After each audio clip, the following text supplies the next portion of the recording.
Good evening, everybody, and welcome back to the Occult Rejects, another episode of Rustic Gods. I think this is episode 9, 8, or 9? 9? It's 9. I'm looking. Okay.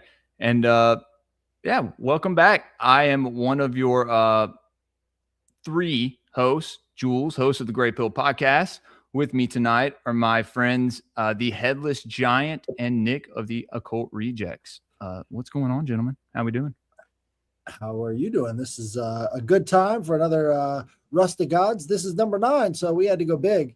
And I think the spirit of Mount Etna is one of those big ones, especially for all of Greece and the Mediterranean, because this thing is volatile. It's still going off. And so there's still rumblings of the spirits within it. So I think it's a good time to talk about it. It's weird how few headlines, the eruptions that Mount Etna gets, they're so close to, society that if it actually goes a little bit bigger than they expect it to, the rest of the island and several other places from around the area are wiped out. So, you think it's a volcano, right? Right. It's a volcano and an ancient symbol of spirituality, too. Yeah, man. Well, I'm excited to hear you talk about it. Learn a lot from you on this show. Guys, be sure to like the stream, share it. Let's get some more people in here. It's a late night show. We haven't done one of these in a couple weeks, and I got off work and was feeling a second wind. So, we had planned it earlier, so I had no choice but to feel a second wind. But it was a good night to do it. So, I wanted to, make an announcement before we start. Got some new designs in, stickers. Got the Dale Cooper Gray Pill Podcast. Take a Gray Pill. Dale says it's good. Thumbs up. And then we had the Gods of the Morning Wood. Yeah, we got those. And then everyone knows of the other ones that we got. And these are all, well, you see this when you see the cowboy hat, the new Elohim etymology. They're not new, but great quality. And the QR codes. We also got, I'm going to print some Occult Reject stickers and some more. I got a lot of designs and working on a lot for Gods of the Morning Wood. Nick and Headless are a part of that show as well. Well, I am inviting you guys to be, if you'd like to be. Obviously, y'all have been doing it with us, with me, Rat, and Subliminal for the past, couple months. So you're basically in. I'm forcing you in. Thank you. So there's a lot of cool things coming, guys. A lot of cool designs coming for Gray Pill. Just wanted to make that quick announcement. And we have Esoteric Book Review Saturday morning. I think we're doing Epic of Gilgamesh and Pistis Sophia Part 3. Yay. Just kidding. I'm excited, but not as excited as Rat. He's edging himself all week for that. Oh, jeez. Anyway, yeah. He's fascinated. Yes, he is. We love you, Rat. Anyway. All right, guys. Well, let's go ahead and get Aetna. Is that how you say it? So is Etna the insurance? Well, Etna. It is like Etna the insurance. In fact, that's one of the reasons why they called it Etna the insurance. So it's just spelled differently. The A doesn't. It's silent. Okay, because I know in some pronunciations, like in English, like Old English, you pronounce like A. Like eight. What's it like? Aethelwolf or whatever, but it's like E. You would pronounce this Etna. Just the goddess Etna. Right. The goddess Etna of the mountain Etna. Of the laboratory of Hephaestus Etna. Of the on top of Typhon Etna. Right. So this is like where things go to die and be reborn. So I think it's a really important spot, especially when you consider how impactful this mountain was on the rest of the region. So we're talking about the Hephaestus cult a little bit first. Now, in Rome, they called him Vulcan, right? Now, how much of an impact has the word Vulcan had in our society? Vulcanized tires, right? I want to see on every sewer. You see the word Vulcan, the company, I guess that owns it, right? On every, not the maybe the manholes, but the other ones, the gutters. It's all metalworking, and the metalworking of the city, which is even more culty. Holy shit, dude. Years ago, I was like parking my truck and I got out and I was like, Vulcan, and I stopped for like maybe 10 minutes in like some schizo state, just like Vulcan, Roman deity, like Greek, and didn't really figure it out, but that wow. Full circle. Anyway. Mm-hmm. Now, there were very few public shrines. Again, like a lot of these other gods, they didn't have a lot of public shrines, but a lot of worship going out into nature, probably going out to the mountain, would be a pilgrimage to Hephaestus, right? And it's funny because there's a lot of links between Hephaestus and Yahweh from the Bible. Both volcano gods, they're both described as being as fiery as the volcano, and a lot of the other knowledge that Hephaestus passed on. Also, you find the same kind of stories with Yahweh passing on that intelligence onto his people. And but there is one that is very, very shocking and breathtaking, and that's in Athens. The temple for Hephaestus in Athens is relatively untouched, or it's been fully restored, one or the other, but it's a gorgeous temple. It's one of the only ones. He possessed relatively few shrines and temples in ancient Egypt, but was probably widely honored with torch race festivals. Torch races are one of the most awesome things that we've lost, and we're never going back, mostly because of insurance companies like Aetna. A torch race is where you would be going through the woods on horseback with nothing but a torch for your light. They would do these to Hecate as well. They would do torch races to Hecate. But the idea is that the god will help you in the night as you are riding between those branches that want to take your head off at full speed, and you've only got a torch to hold out in front of you. So it's an intense sacrifice if you're going to be in a torch race. Absolutely. It sounds exciting. A torch race. Yeah, somebody pointed out the hat too. I want to get in there. But... Oh, yeah. No, big time. Right. But the idea is he was one of the Idaean dactyls. Mount Ida is another mountain that is holy to the Greeks. And the Idaean dactyls, it's the idea that the gods are working through you, right? So one of the symbols of the Idaean dactyls was the anvil, the hammer, because Hephaestus is one of the Idaean dactyls. And the idea is as you're working, the god is coming out in you. And this is really seen through his daughter, Techne. Techne is his daughter. This is where we get the term technology from. That's the daughter. There's of the Hephaestus. Torch for the torch race, right? Ooh, yeah, there's a lot of torch symbolism, starting with Prometheus. Hecate is also a torchbearer, and if you think about the fire inside of the mountain, it makes sense why there would be a torch associated with the race for Hephaestus. So in classical sculpture, Hephaestus was depicted as a bearded man wearing a craftsman's cap. Now, that craftsman's cap looks very suspiciously Phrygian, only without the little wrinkle. Right. Far more conical. So Aetnus or Etnus, an epithet given to several gods and mythical beings. Yeah. Aetneos. Aetneos. Yeah, that would be good. Aetneos. Yeah. Is given to several gods and mythical beings connected with Mount Etna, such as Zeus, of whom there was a statue on Mount Etna. Right? Zeus is the one who picked up Mount Etna. Before it was a mountain, it was a giant boulder, and he smashed Typhon with it. Right? So Hephaestus, his roommate inside of Mount Etna is the infamous Typhon. So, oh, dude, hold on. I have a great photo of that, actually.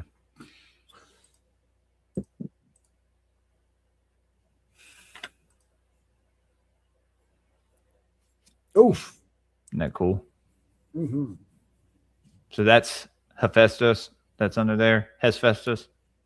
Well, it's Typhon. It's Typhon, right? Yeah, okay. Right. So I think Typhon is like the heat for the forges under Mount Etna. So like as he's been crushed, like he gets angry and then blows his top every now and then. But this is just like Hermes crushing him with his foot, man. Yeah. So would you relate Typhon to Vulcan and like, this deity? in some ways, I think you can, because of the fact that they are transformational deities, right? So Typhon is like coming to bring an end to the whole world, bring an end to the gods, right? He fails, he transitions into this other form, which would be this volcano god, right? So he goes from being giant monster to transforming into volcano god. And then you've got Hephaestus, which is all about the forge, which is transforming metal. So it's all about transformations through heat, through light, all the rest of the classic divine symbols, right? Mm-hmm. So let's see here. The festival was celebrated there called Aetna, or Hephaestus, who had his workshop in the mountain and temple near it. All these references. And the Cyclops. So there's a Cyclops here too. Interesting. Amphiages, lame or limping on both feet, a surname of Hephaestus given him because Zeus threw him from Olympus upon the earth for having wished to support Hera. So there was a betrayal here. Hephaestus got thrown out of heaven, right? You're starting to see the parallels between him and this Typhon character. Mm-hmm. And that he's walking around lame for the rest of his life, which is interesting because Hephaestus is said to be the one who gave us the first king of Athens. He was chasing around Athena, wanting to get her pregnant, wanting to have sex with her, and she got out of the way, and he released himself onto her leg, and it hit the ground, and out of it came Erichthonius, which is the snake-legged first king of Athens. If you've never heard of that one's a real weird story, but I love it. What's his name? Erichthonius. I'm going to pull up some pictures. Okay. Looking at this.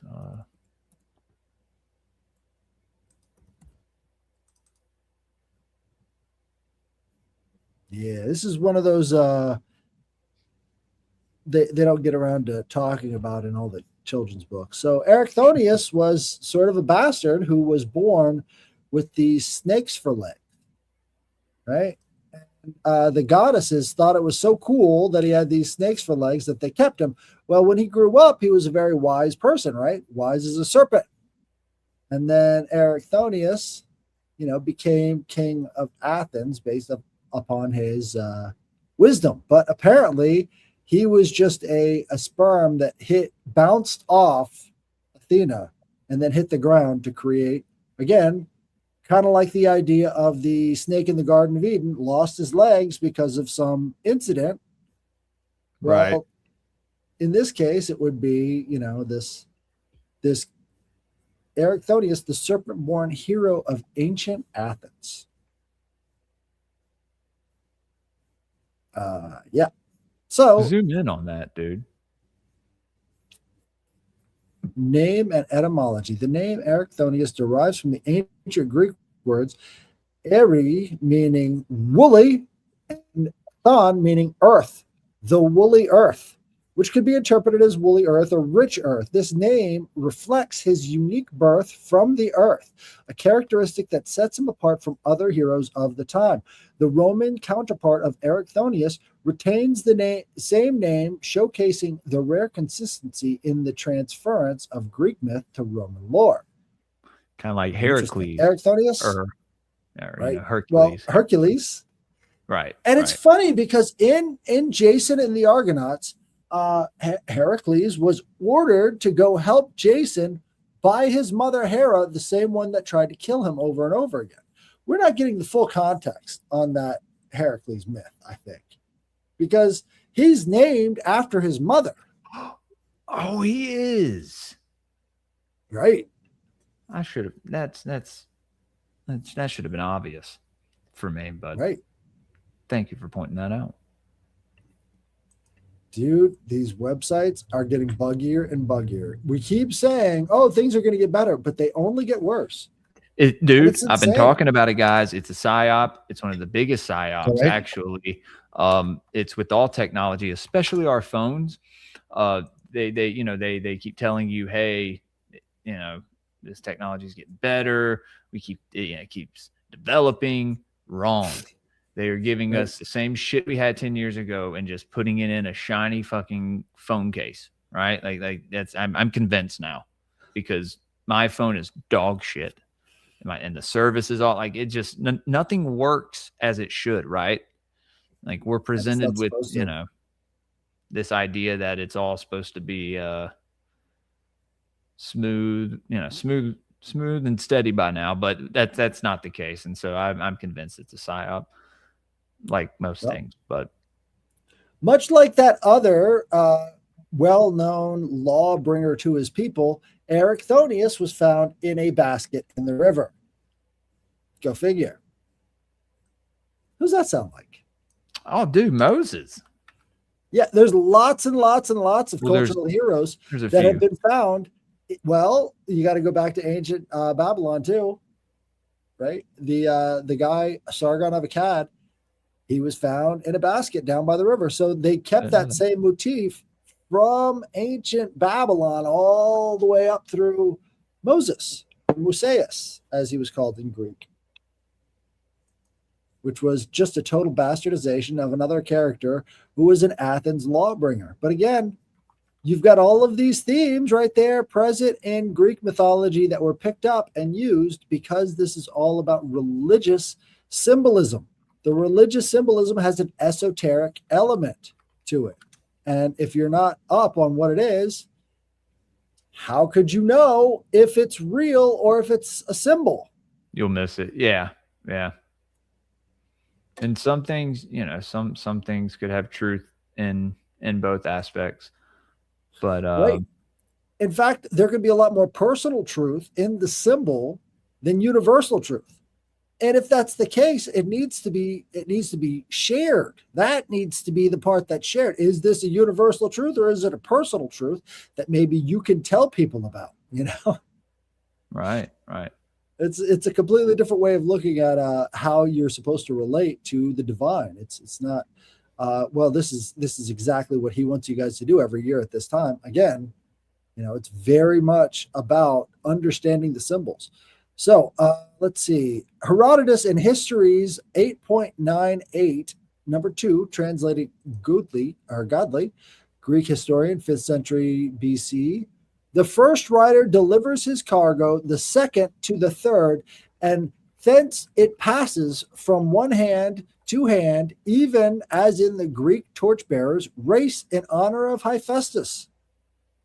So he didn't say where they were racing in honor of Hephaestus, but there was a torch race. And it's funny if they're not using a baton, they're using torches, and it's the same kind of relay. Cult in Attica, southern Greece. Plato in Critias says, in the days of old, the gods had the whole earth distributed among them by allotment. Now different gods had their allotments in different places, which they set in order. Hephaestus and Athena, different gods had their allotments in different places, and they set in order. Why am I saying it again? Who were brother and sister and sprang from the same father, having a common nature and being united also in the love of philosophy and art, both obtained as their common portion this land, Athens, which was naturally adapted for wisdom and virtue.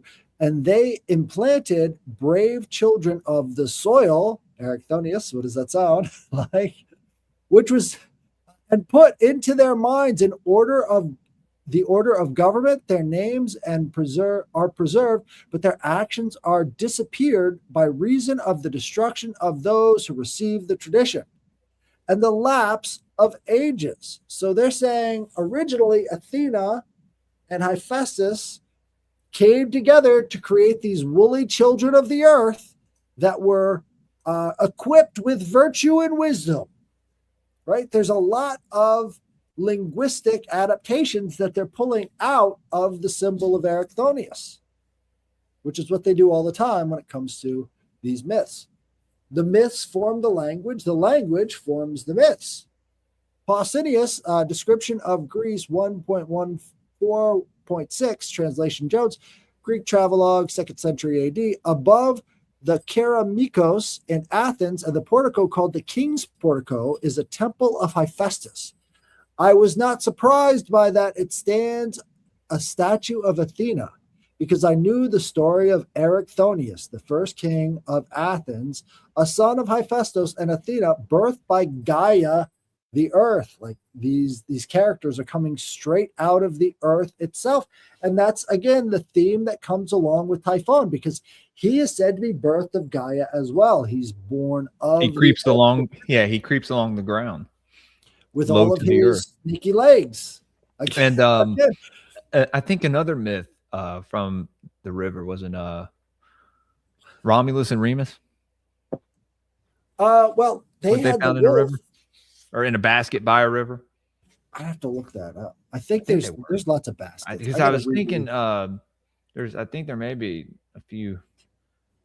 I don't know, but one thing that I did see when looking into this, and this may be one of the children that you were just talking about, I guess, of Athena and Hephaestus, but there's a giant, right, of this mountain that's kind of assigned to this mountain,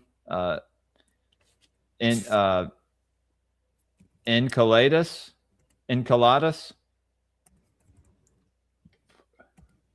In Greek mythology, Enceladus was, or Enceladus, maybe, was one of the giants, the offspring of Gaia and Uranus. He was the traditional opponent of Athena during the Gigantomachy, or Gigantomachy. That's the war against the giants. Oh, Jesus. We got to talk about that one day, dude. The war between the giants and gods, and was said to be buried under Mount Etna in Sicily.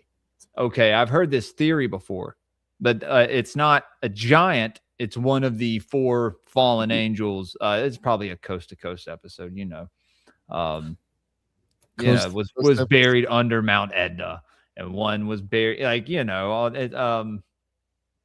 or maybe in the 4 horsemen. I don't know. They were maybe equating the 4 horsemen to fallen angels, I'm sure. I listened to that shit when I was in prison. I used to be able to get that shit on the radio. Oh, I bet you love that in there, dude. Something to listen to.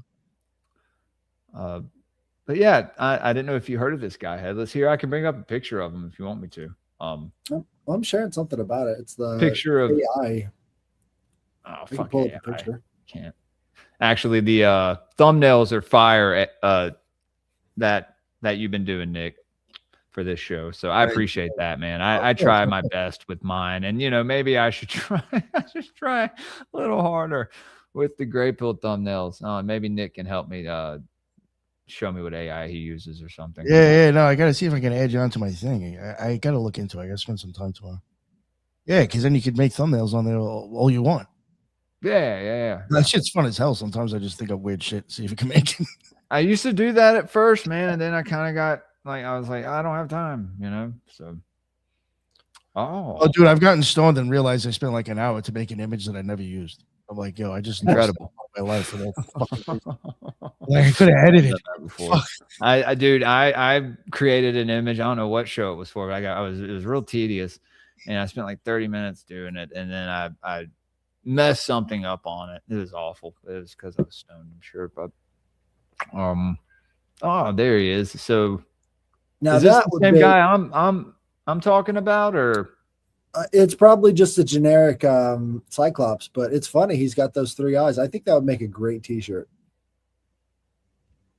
This weirdo with his freaking skins on, wearing his stupid hair all unkempt. Come at me, bro, or some shit like that. Like, do you even lift? Right, dude. He's jacked. Yeah, dude. And look, all the people are like, please don't hurt us. Here's some more food. It's like, how is that a bad thing? Obviously, they don't want to be smashed by a Cyclops, but hey, Ice Age megafauna. Were any of these Cyclops like kind and helpful? Well, see, the thing is they have completely other personality types than what we're used to. So they were mean, but they couldn't lie. Right? So they're mean and they're cruel, but they'll tell you exactly what they're going to do to you, and they're not going to lie about it. There's no reason for them to lie. It's a strange thing about the Cyclops is they're most vulnerable to humans lying to them. Now, does that sound like some sort of higher spiritual entity? Some people would equate that with demons, demons can't lie or whatever. When you ask well, they do, right? They say that demons lie all the time. So how could these be the fallen angels and demons if they're vulnerable to lies and they can't lie themselves? True. It's an interesting factor. Yeah, there you go. There's some contradictions and all that giant fallen angel stuff, but I'm sure you're aware of that. But there's also the let me see, what am I thinking of? No, not Scott Summers, you idiot. Of course I'm talking about normal Cyclopses. But I was thinking of the Odyssey, right? Where Odysseus tells the Cyclops his name is Nemo, which means nobody. Right? And so he tells the guy, my name is Nobody. And so the movie Cyclops Finding Nobody. Yes, exactly. And so this giant is sleeping, and so Odysseus pulls this oar out, and he sharpens it and stabs him right in the eye while he's sleeping. And so this giant gets up and starts yelling to his brothers in the other islands. Again, they know about the giants and how the giants have to be on islands. They call all of the Cyclopses, they're on these islands. They're the sons of Poseidon on these islands. And it's real funny because we have a guest come on all the time talking about the giants down there in the Caribbean on these islands. Yeah. Right? Also, Sardinia, I think. Yeah. Well, there are lots of different tribes, these giants on these islands. Silva. That dude from South Africa or whatever, he talks a lot about it. Right, but so this Cyclops starts screaming out to his brothers, nobody stabbed me in the eye. Nobody stabbed me in the eye. And they're like, well, if nobody stabbed you in the eye, then what are you screaming about? Here, let me pull this up real fast, this image. This is pretty cool. What you got?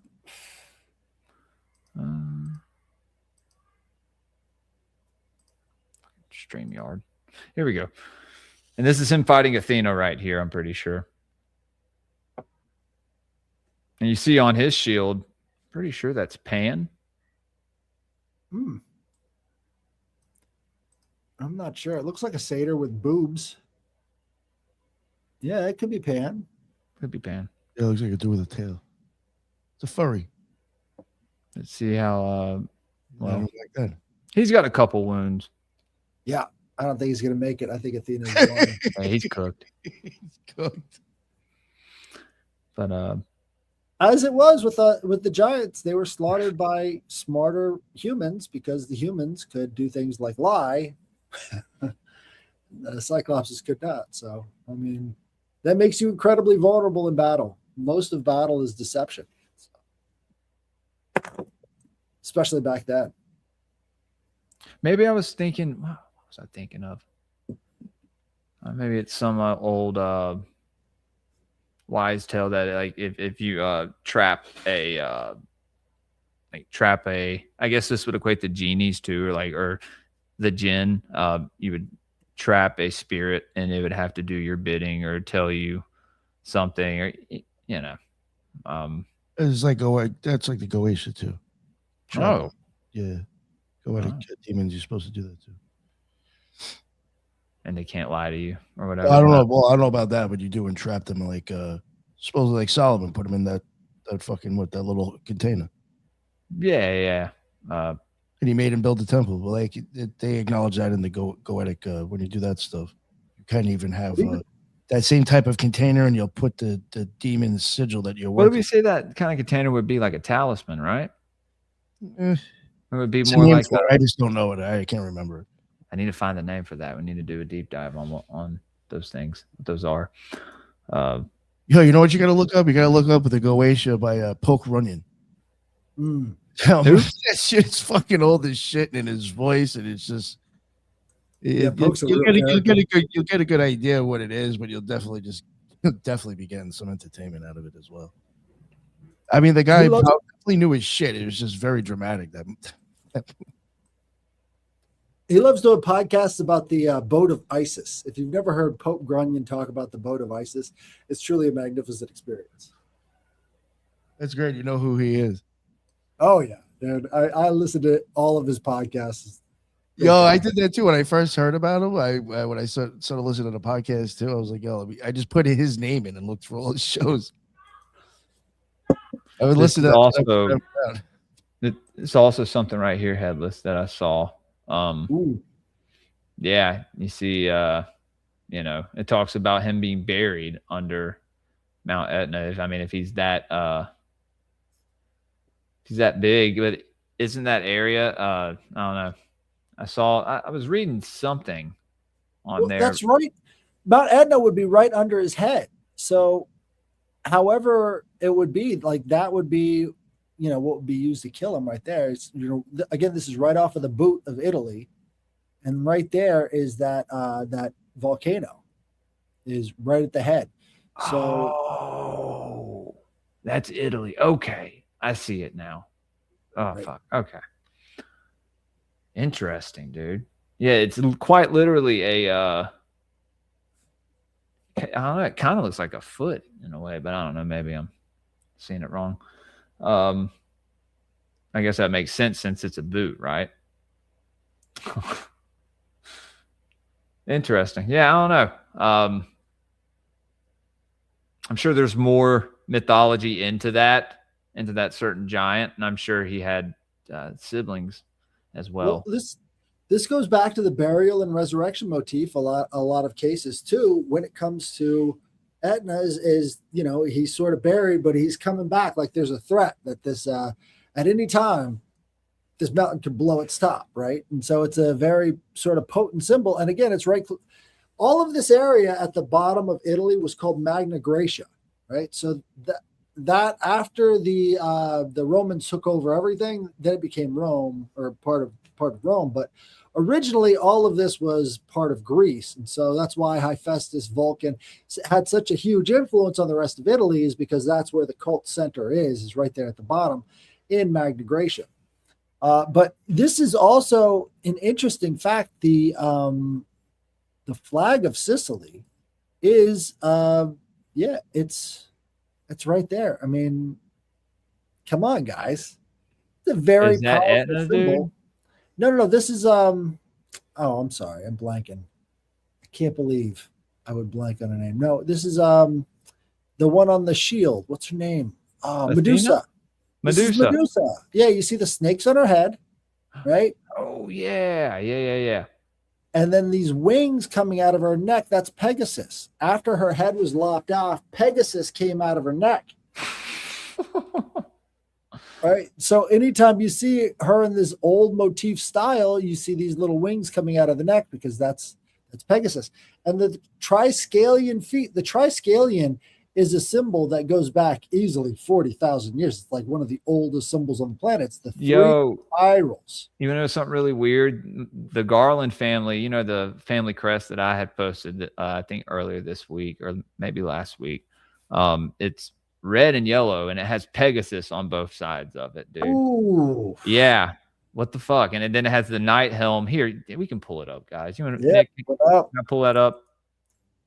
Is that cool with you? You want me to pull it up? Yeah, go ahead. Here, let me pull this up. But the sheaves of wheat are important too, because Sicily was a very huge producer of agriculture. What? So hold on. So what about the three legs? Again, that's the triskelion motif. So this is supposed to sort of indicate constant motion. The only other triskelion flag is the Isle of Man between Britain and Ireland. It's that one little tiny island right there that sort of is in the middle of everything, kind of like Sicily is a little tiny island that's in the middle of the entire Mediterranean. It's weird. Right. But the triskelion legs has to do with constant motion. If I pull up the Isle of Man, you'll see it exactly what I'm talking. It's well, as well as the what's called the triad or the trinity that's in everything. But I didn't know that was wheat at first. I thought that those were like pine cones on the end of a rope or something, to be honest with you. Well, it's the corn motif, right? So goddesses are often associated with corns of different types. This one is, wheat, obviously, and it's funny. It's almost like hanging around the neck. Like what is that little bow there? Yeah, it's a noose, right? Well, she's supposed to be beheaded. Like that's what they put on all of the shields. She's supposed to be a symbol of protection that you put on the shield. She was put on the aegis of Athena. Right? Again, back to Athena. So her head is on the aegis, the shield, and it's constantly changing. It's like it's giving you visions and stuff as it's in there. And this is the Isle of Man flag. Again, it's a triskelion with these night legs. Right. But then well, you had said something about the corn. Well, yeah, the same thing. That's just right common name for any sort of grains. They call them corns. Right. England before contact. Yeah. Oh, looks like there's a third one. I don't know what that one is, but I guess there's another one.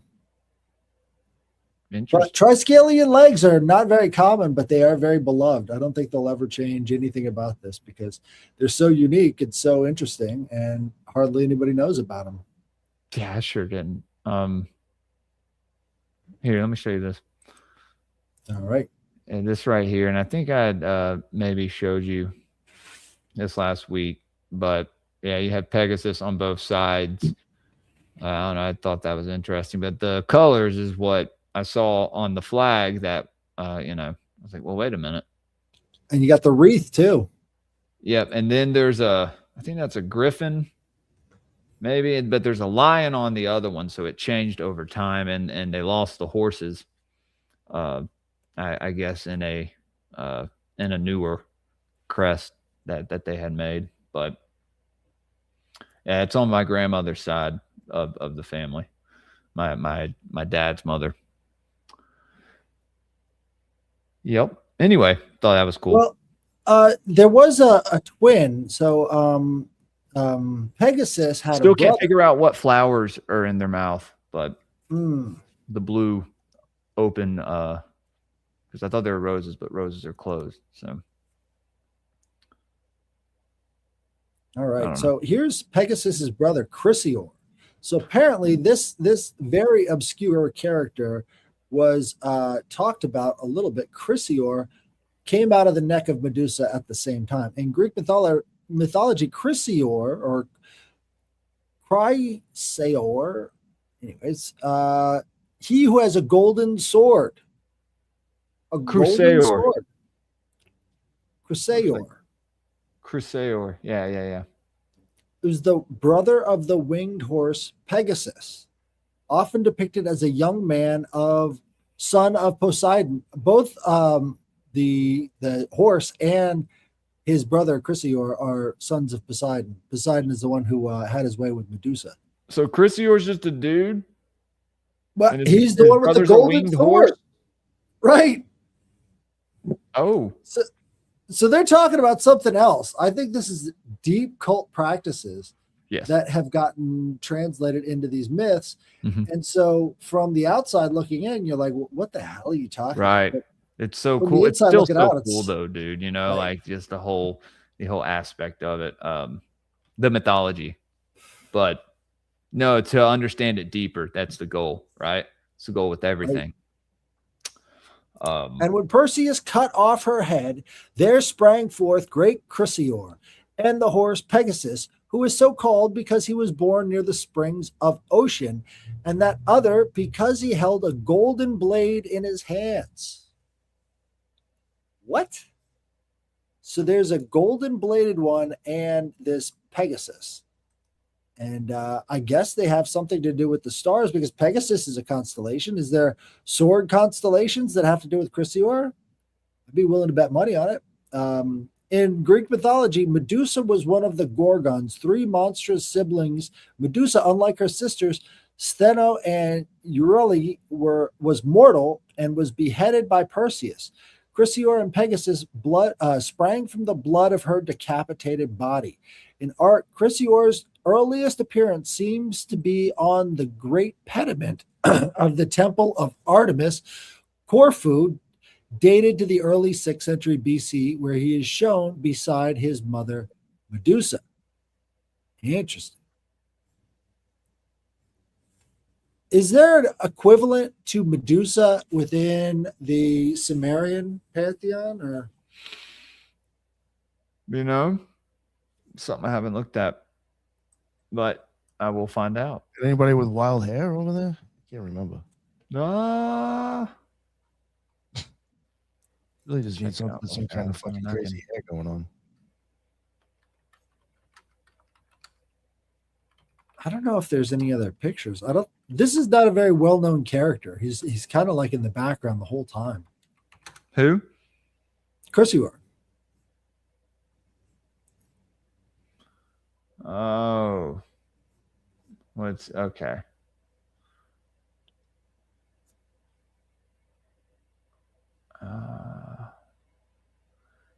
He's married to one of the daughters of Oceanus, so that would make her a sea nymph, right? So, yeah, and that would, let's see,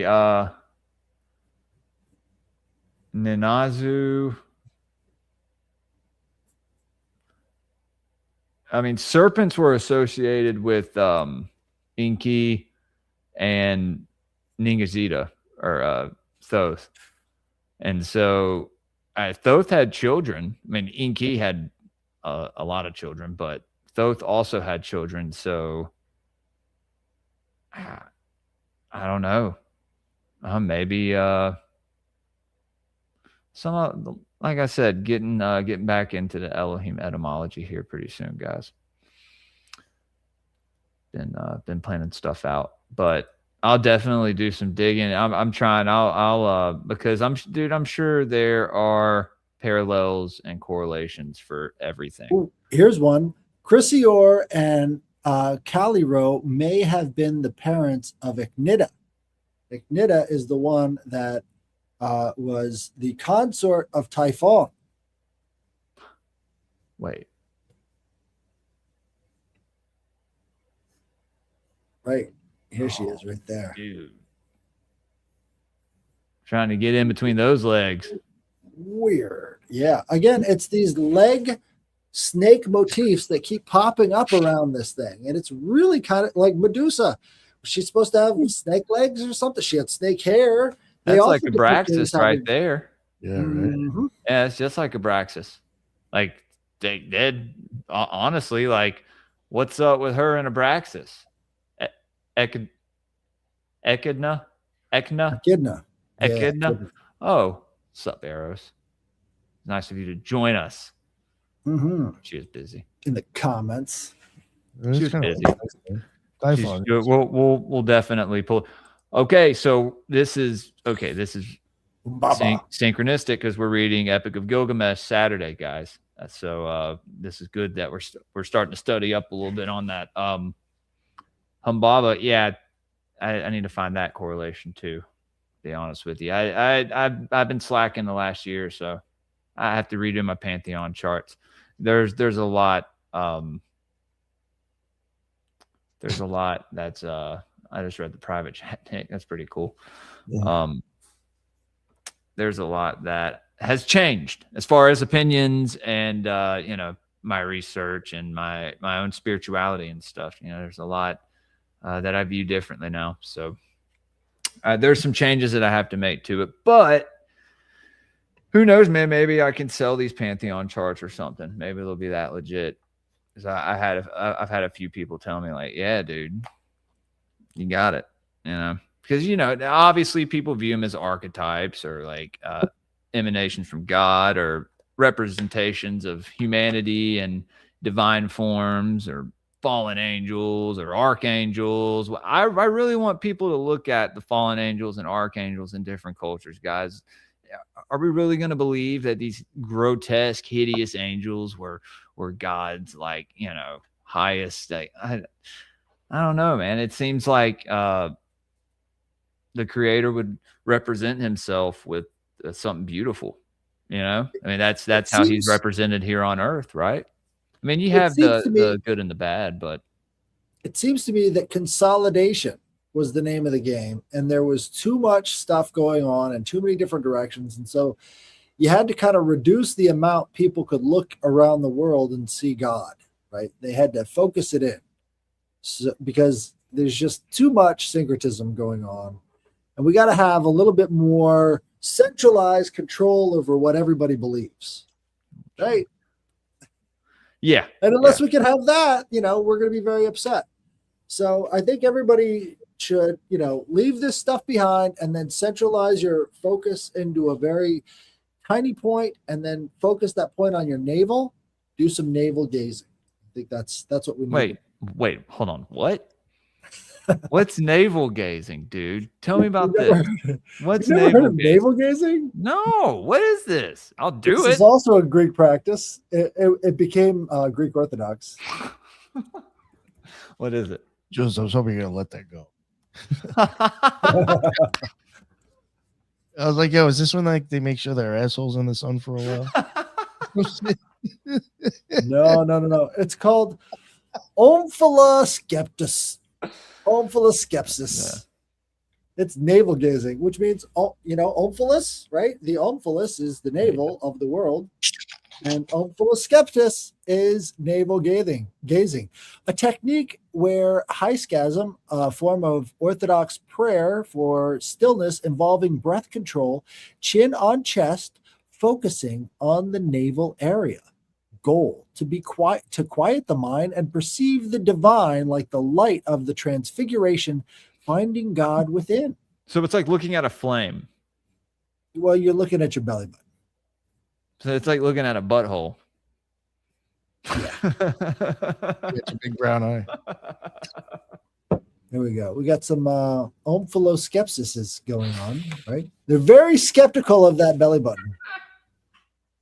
Very skeptical of it. I don't know, man. Look, I'll try to navel gaze, whatever that is. I've tried sun gazing before. And actually, sun gazing's weird. Yeah, it's real weird. Don't do it for too long.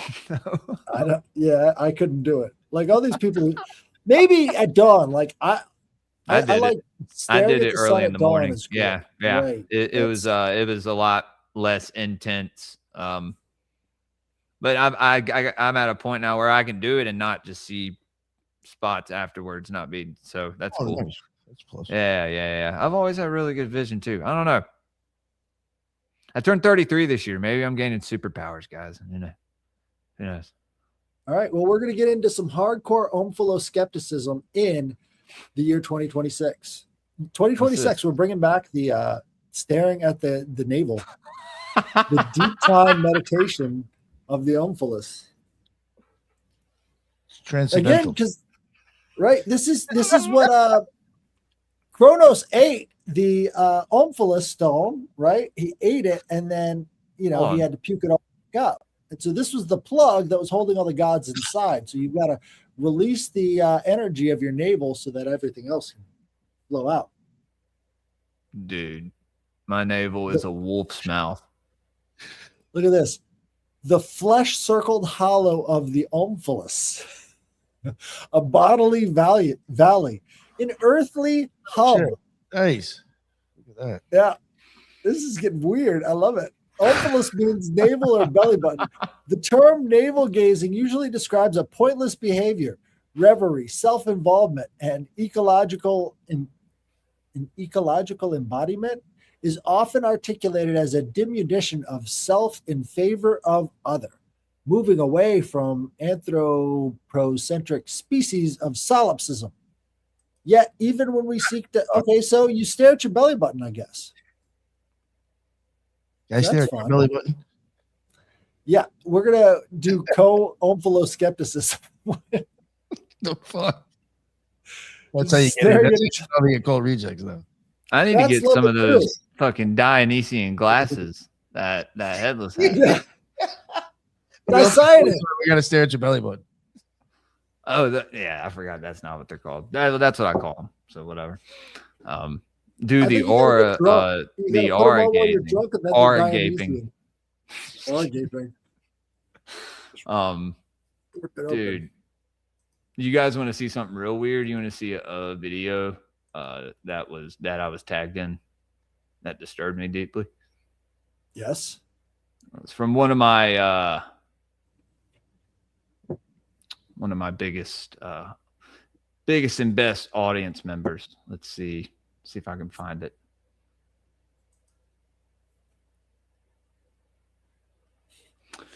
So did you guys read my omphaloskepticism journal? If I publish it online? Wait, no? What? What happened? You have a journal about this stuff, about the belly button gazing? If I start one. Oh, you're asking, would I read it? Right.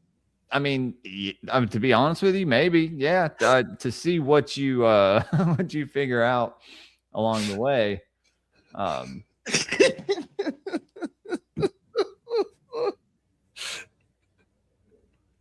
Yo, he's even laughing. I have to share this video because this, Same thing is like, the Arrow said she would. Really should be taking this serious for magicians. It's like science. Somebody's gonna try it and see what happens. Exactly. And we should all have a laugh along the way. Yeah. So, Meat Cavern tagged me in this and said, "These grapes taste sour." It's because they're uncarbonated. Yeah. Oh. Wake up, Julie. Weird. I see you. I have the best audience members. Okay, look. Okay, so they I guess not a long time ago, but a while ago, they started calling themselves grapists, and grapes became a common theme as you can. Well, no, that's a cowboy hat. We have another design with grapes in it. The hand of Sabazius. Well, the hand of Graypilled that we're doing, that Subliminal was drawing up with the phoenix on it, the serpent, but it also has a vape in it, and a cowboy hat on the top, and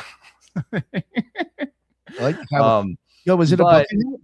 It's going to have grapes on it as well. So grapes have always been a theme of the Graypilled show. You'll see the colors green and purple be used a lot in the show. I don't know if people, well,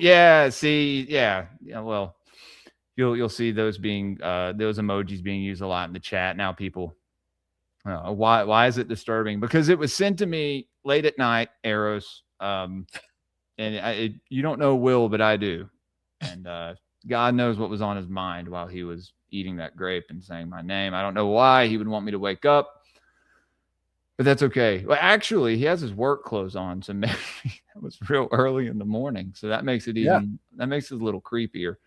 That makes it even better. You call and they come. This fucking guy, he comes to the show and he's on the screen. That's it. Yo, not nice guy. I mean, not nice guy. Rated the stream. What's up, dude? This is the Mormon Fed Headless. I'm just kidding. Not nice guy. We were making jokes before the show. Oh yeah, everybody's Mormon Feds. Everybody.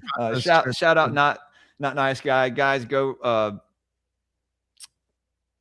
subscribe to his channel, Artificial Dissemination. He's one of the early Graypilled audience members, and one of the first guys that started to do a lot of podcasting with me, but haven't done some shows together in a while. It's good to see you, man. Looking sharp. Thanks, bud. Q, good to see you. Meat Cavern.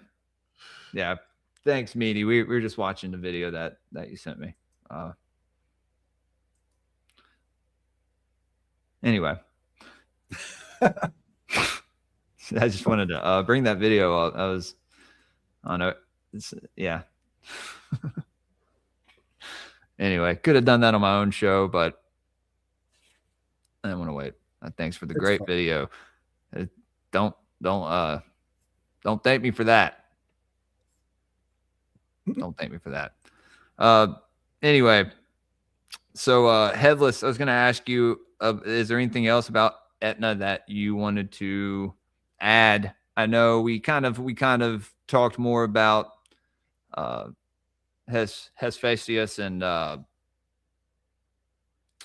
what's his name? Typhon. Typhon, Zeus, and Titanimachy, Gigantomachy. I'm thinking of the giant's name. You talked Medusa. About the giant. Yeah, we talked about Medusa. Enceladus. I don't know. We're gonna call him Enceladus. All right. Was he not a Cyclops too, or were there different, or were there like kind of different variations of? I'm not seeing too many depictions of him. Like they just have the general Cyclops view, right? But it's I don't really see too many depictions of him specifically. But it sounds like it's the same motif repeated again. Like this is the same idea as Typhon being smashed by the boulder. You know, this Titan or this Cyclops is sort of playing that same role as this villain who is smashed into this volcano. And as you saw, the volcano is right there at the head of whatever this giant is underground. You have Manly P. Hall talking about the Adam Cadman, right? This sort of human character inside of the boat, the Ark of Noah, right? So all of these dimensions are supposed to be encoding man. Man is supposed to be somehow inside of all of these dimensions used within the ark, used within these different things. This is one of his main themes, is that there's a relationship between the human body and the world that's around it. Like there's a ratio relationship. There's all sorts of other mathematical things. Well, I think Mount Etna probably has that sort of same relationship to the human body as well. Like there's probably an energetic crossover between this island.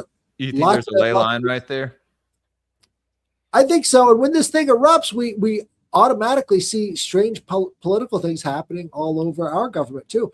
These eruptions are very much related to major historical events. And, we've had several of them recently, very recently. So when a volcano erupts in the physical world, does that have like some kind of effect in the spiritual in the spiritual realm? I think it does. Yeah. I think big time. Yeah. Because fire is tied closely to the astral realm.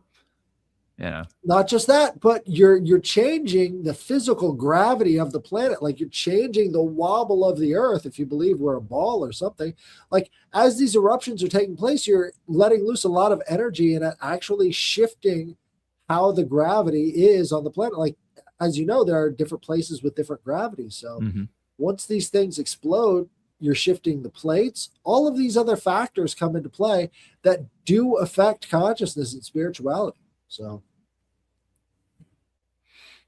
absolutely. Well, I think that's one place on Earth that we need to keep a lookout for, dude. I wonder what the other places were where it said those them angels were buried up under. It was Mount Etna, and then I think I don't know. Was it Cheyenne? Cheyenne Mountain? Yeah, Cheyenne Mountain. Yeah, that was one of them. And then, oh man, I have a good memory, but not that. I guess not that good. There's lots of different holy mountains that have giants buried under them. We talked about with, I think with Vince when he came on the show, Mount Pisgah or something. I think that was the mountain up there in North Carolina or South Carolina, and Pilot Mountain. Yeah, dude, a lot of spiritual things. It kind of like Mount Shasta, right? You see this, and that's why there were these gods that were attributed to these high places, right? Lord of the high place, or But then I don't know. You talk about there being mountain elementals. Talk about that for a second if you want to. Maybe we could lead into that with I don't know. We could lead into our next our episode. I guess for our next episode, what would that be? 10, episode 10. 10, yes, 10. Episode 10. I don't know what you want to talk about next time. We can kind of give people a little teaser, maybe. I don't know. I don't know. I'm putting you on the spot. I'm sorry. I wanted to cover Mount Etna because I had done it before, and I knew that there's a probably another eruption coming up soon. So I thought it would be a good time to cover. Well, you heard it here first, guys. You heard it here first. Yeah. But I think a lot of the I don't know. We can go over Psyche and Eros. That's an interesting story motif that's played over and over. Yeah, again. Dude, something that I'm a little familiar with. Right. Shout out Eros. No, Eros. We should get Eros on. Yeah, you got to come next time. Yeah. You know, sometimes I think you ever see her talk shit in the chat? It's like, yo, I wish I knew what that sounded like on the show. Right? Yeah. She needs to beef it up on the show. A little bit, Eros. Bring say it with your chest, you know. Right. Yeah, she's funny. Oh, she's awesome. Yeah. Shout out Eros. Hey guys, go over to Eros Up's page.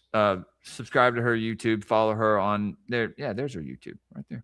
And you can go follow her on Twitter as well. She's a fellow reject. Yeah, she's got some really good stuff, especially if you're into Neoplatonism and astrology. Very smart lady. Yeah. So yeah, Headless, Psyche and Eros for next time. Psyche and Eros, we can get into the best retelling of the story, which is in Golden Ass. Of course it fucking is. Yeah.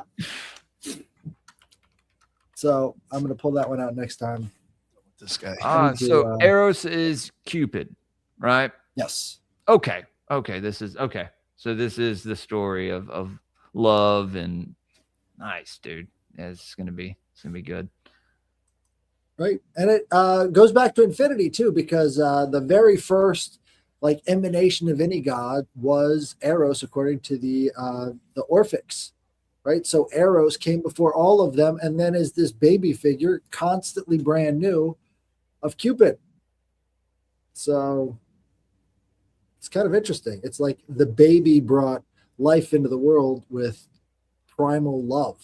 Yeah, and he was like the first little baby cherubim too. You know what I mean? If you think about it, right? He was the first like kind of representation of a baby, like as a deity with wings or whatever. You know, like I think. Right.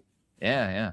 So and we can get into next. I guess we can try. I'm sure we can do it next week. We can get into the myth behind Eros and Cupid and all that, and if there's any symbolism with that as well, I'm sure there is.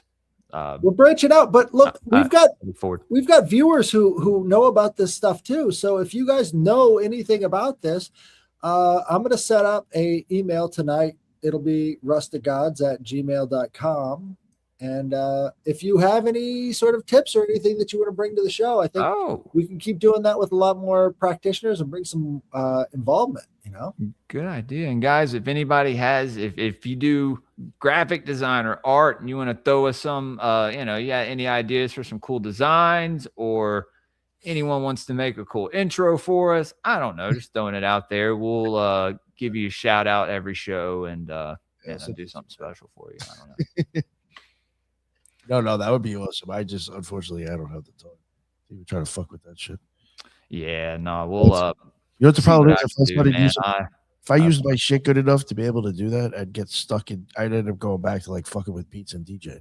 I've made some pretty cool intros for my shows, dude. So they're simple, but they're cool, and they're my aesthetic. So I don't know. It's a lot cooler than something that like AI could make for me, but at the same time, like if I don't have the program to do it or the time, usually don't, that'd be very helpful.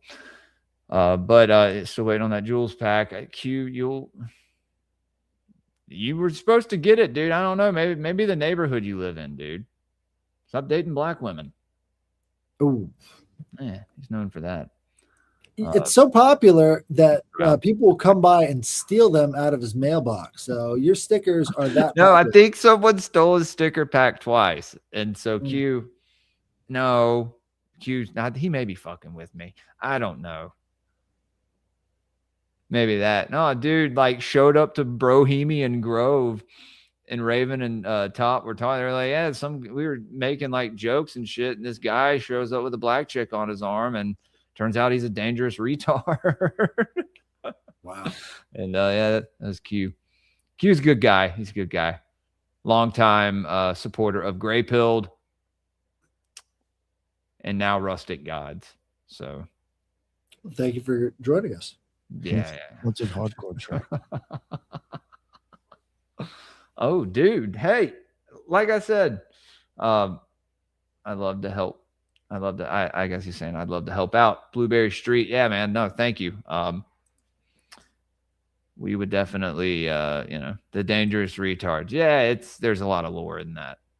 Not nice guy. The guy that rated the stream earlier was we met in the dangerous retards. It was a still is, I guess, group of guys that adjacently stream together, have similar audiences, and are all schizo.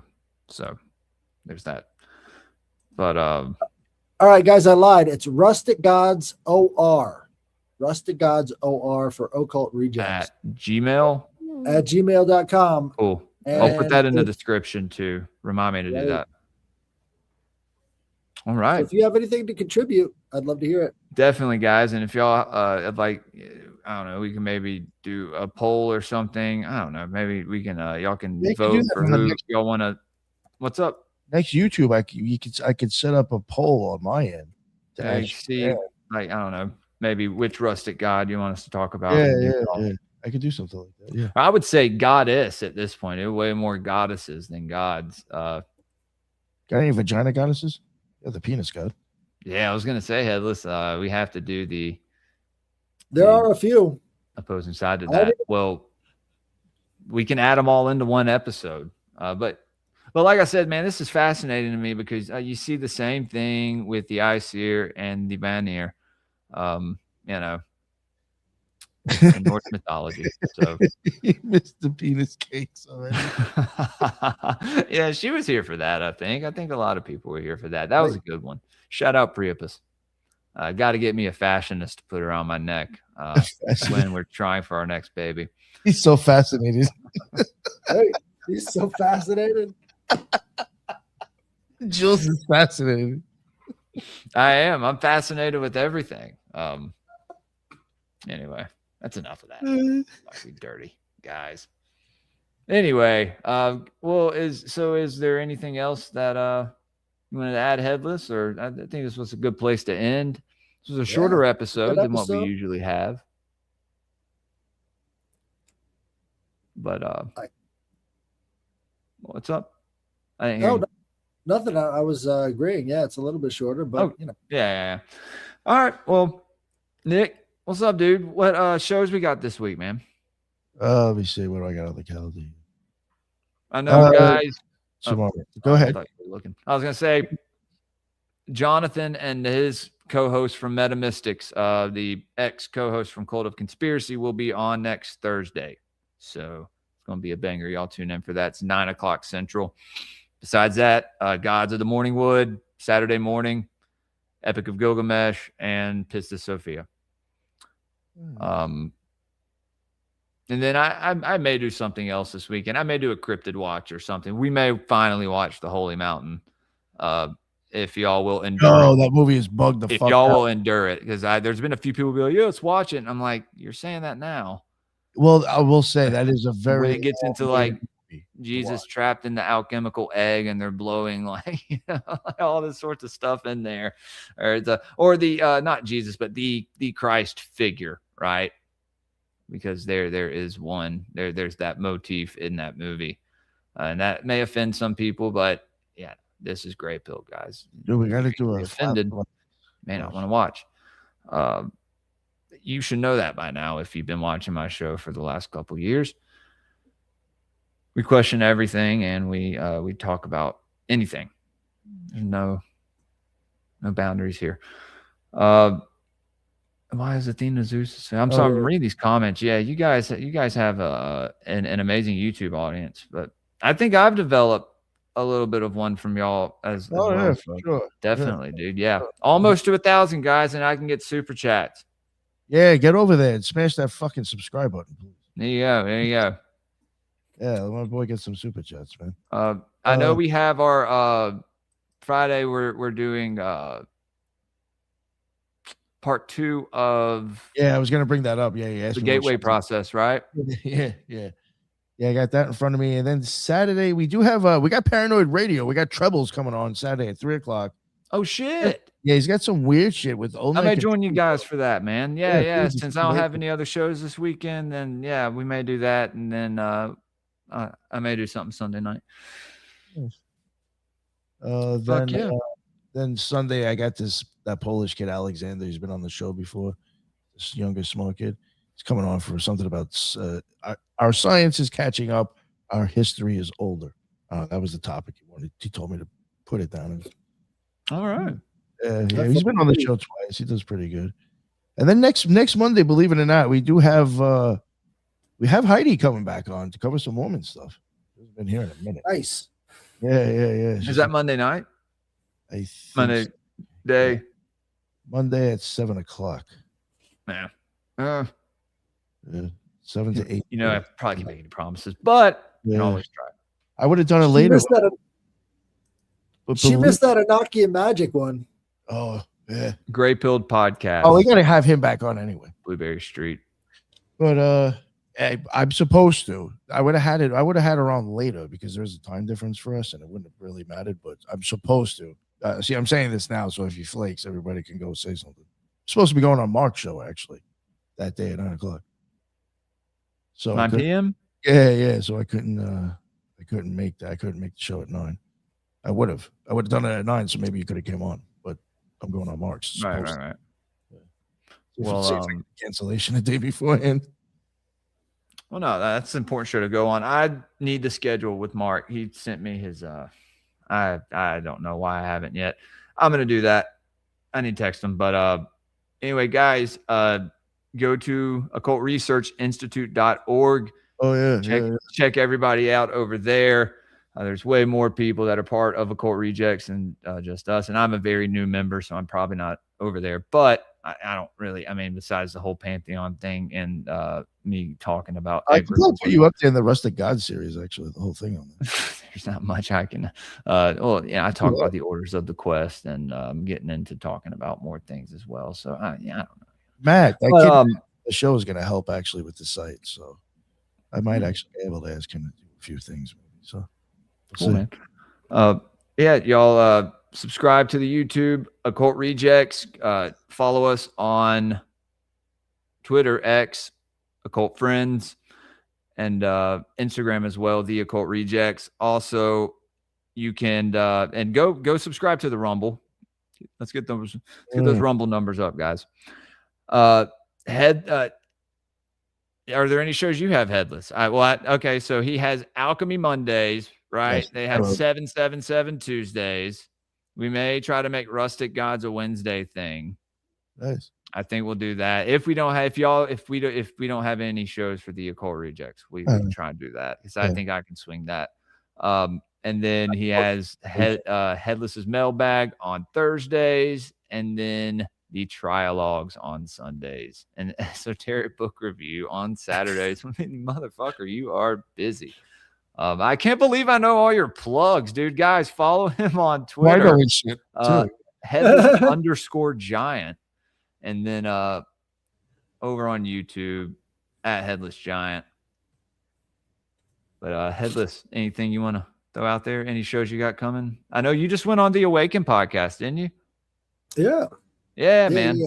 I went there. Check that out. The Awaken podcast. I talked all about the Canaanite Phoenicians, and you might get shocked by it. Oh, shocking.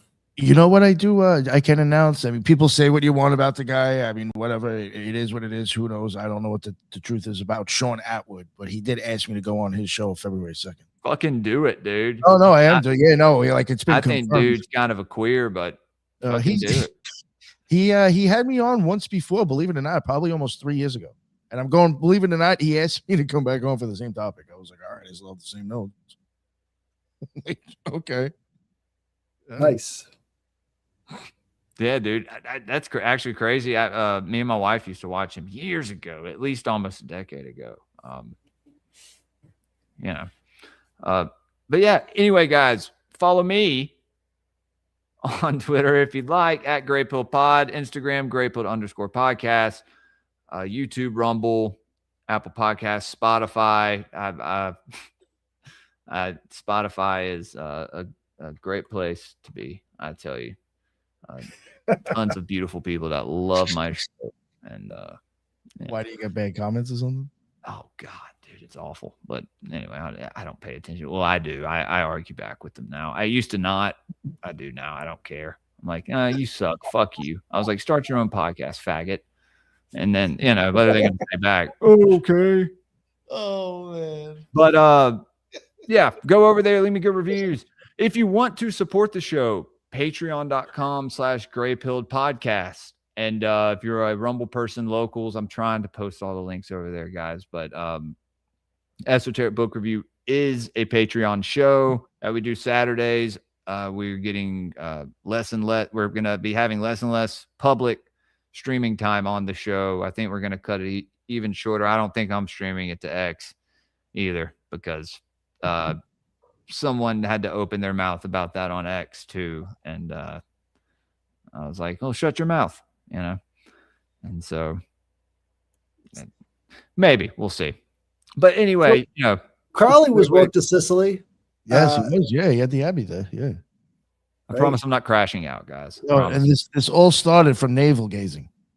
That's where this all started. Crowley was navel gazing. And then they started off with and then you find yourself drinking cat's blood.